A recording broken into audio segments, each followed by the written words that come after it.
All right, I want to show you how to find the greatest common factor using your calculator. So let's take a couple of simple examples. Let's say we have 9 and 18.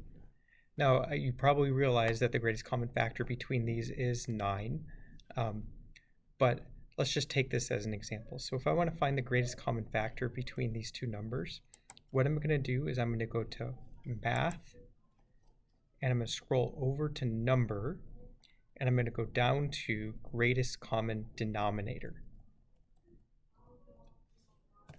And then I'm just going to type in my numbers. 9, 18.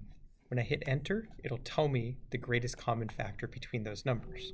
So let's take something a little bit less obvious. So what if I needed to do 72 and 108? We use the same strategy. So I'm going to go to Math, Number, GCD, and then do 72, 108. And it'll tell me the greatest common factor between them is 36. Okay, a couple things to keep in mind. Let's say I need to do negative 72 and negative 63. Okay, let's do the same thing. Math, Number, GCD. If I type in negatives, it's going to give me an error. Okay, you're not allowed to do negatives in this program. So if I need to do the greatest common factor between negatives, you just have to type them in as a positive.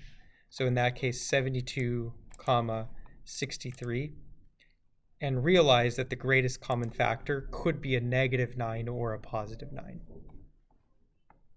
Okay? One last thing.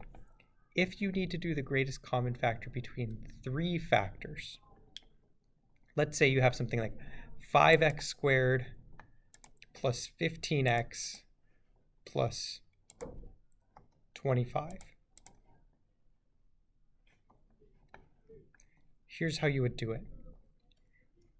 You go to Math, GCD, and then do it again.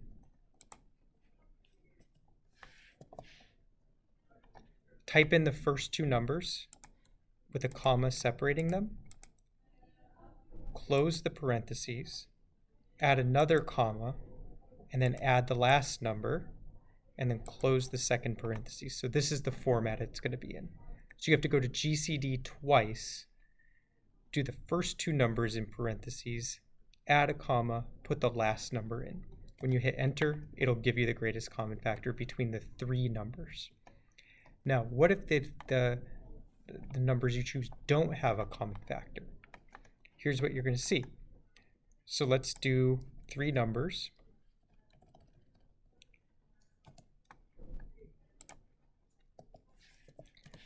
Whoops.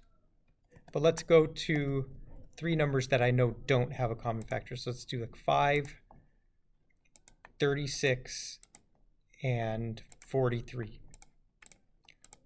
What you're going to get is a common factor of 1. So that means that these don't have a common factor other than 1. So that's how you would use your calculator. Again, you're going to go to Math, scroll to the right one for Number, go down to GCD, type in your 2 numbers separated by a comma, close your parentheses, hit enter, and you'll get a common factor.